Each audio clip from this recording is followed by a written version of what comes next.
Start tonight. It is a small but quick squad. You see the three-guard offense at 6'3", really the center in this Coastal Carolina diminutive lineup. Well, redshirt a year ago, so now back on. He's a walk-on. Missouri's number 4, Gilbert, tried to get it inside for Johnson, didn't see it coming. Butler back the other way against Grauer, puts it up over Bryan, and the follow shot is up and in by Darden. It's an 11-6. One thing doesn't go. Johnson and Segoye tried to tip it home, couldn't do it. Bryan with a little runner, just a little wide right on that one. Darden bounced pass for Burton, left it out wide for Green, and here in the lane now is Antonio Darden, got the roll to go. Rushes open. Kareem to the goal, left it for Johnson. Is that a case where Kareem ought to just go up and finish as the 22 per game scorer that he is? Well, you expect him to take it to the rim. As he went inside, unselfish play, tries to give it to his teammate, but you want Kareem to finish this one because what happens? Coastal Carolina is quick defensively. They are a small but certainly quick ball club, and that time started this second half after coming off the bench in the first. Lobbed it inside. Darden blocked by Johnson, and then almost stolen by Arthur Johnson. Darden thinks better of it and turns it back out front for Coastal Carolina. Anytime Coastal Carolina posts up offensively, they are not as good a team as when they just spread the floor entirely. Pretty turnaround jumper there, though Grauer almost lost. There it is, Darden draining the baseline. That's a three-pointer if it goes. A rebound taken away by Antonio Darden. Paritza, not a prolific three-point shooter, but has attempted 7 on the year, made 2 of them, so he can make that shot out there. There you see him on the trailer, tries to knock down that three-point shot. Good rebounding, good hustle inside by Coastal. And offensive foul as he leans in. Charleston Southern ran a nice little play similar to the one they ran a little bit ago for Nick Mitchell. They got that side cleared out, but watch the Coastal Carolina defenders recover, get back there in time to get in position, draw the charge. Good recovery defense. Shot clock's at 5. Williams lost it. Darden gets it. Didn't go in, but Robinson, Derek Robinson, the 6'4" sophomore from nearby. Well, it's Antonio Darden, I beg your pardon. Antonio Darden hard to the offensive boards. Tried to stick it back in, got fouled. Only 1.3 seconds left. Matt, think maybe these 2 free throws are important? Very important. You saw the big 3 a moment ago by Gene Granger. Now Darden trying to get the lead back, and he's got it. 1.3 seconds left. Shot it clears by a point. There is time to catch it and throw it. If Darden does hit this shot. Only 3 points tonight, but the biggest point of the night. He gets them both. And now the Bucks have one last shot.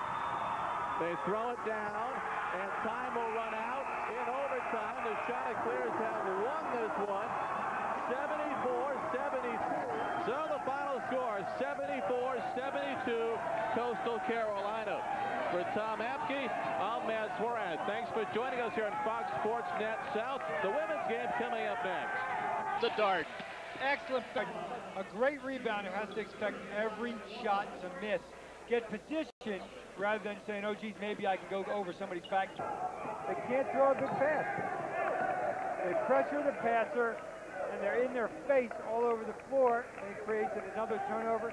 It's 12th turnover for the Citadel, and we still have 7 minutes to go in the first half. There it is right there.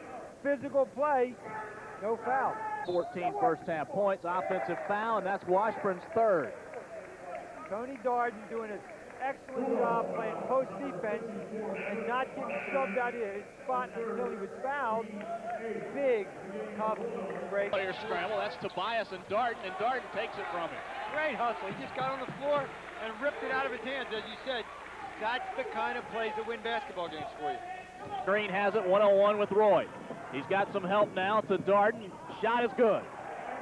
Very nice play by Tony Darden to control his body and not pull And the Coastal keeps the 5-point lead. Darden, a tough turnaround. Nice little fadeaway from 8 feet. That's a good fadeaway from a 6'8" feet over a taller player, and he drilled it. Darden had a double-double against George Mason the other night. He's up to 10 points in this game.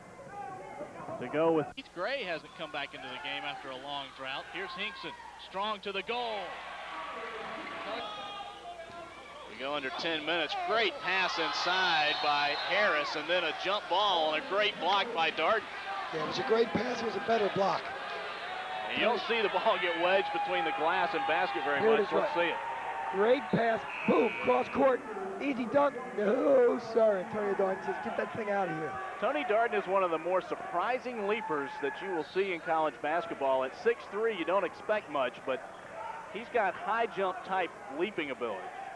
And Leighton Bowie, extremely quick off the floor. Tony got right up there with him. That was nice. Green hounding Tyrone Nelson.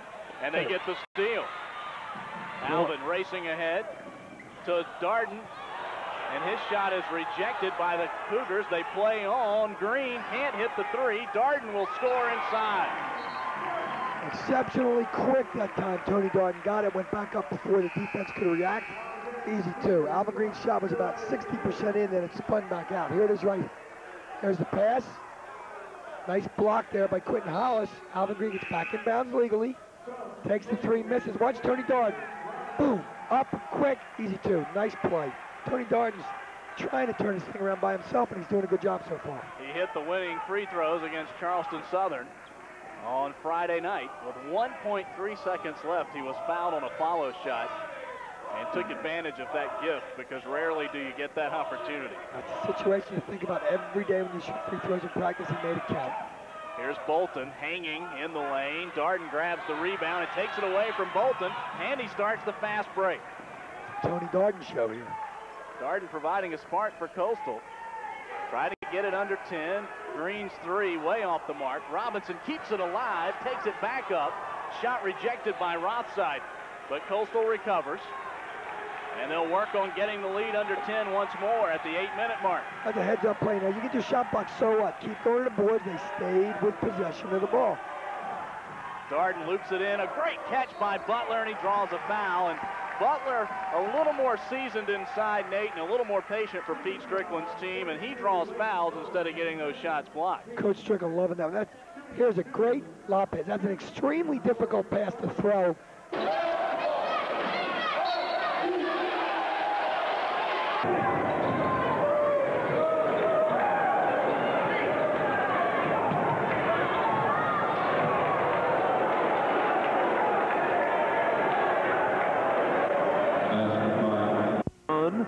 And he can catch, and he's got a little game to him too. We saw earlier in the this half when he tried to be a one-man press breaker, and so he's got some imagination too. And instead of maybe finger rolling some of those, he got to just swoop dunk some of them. And I think a little bit older, a little more confident, he will do that.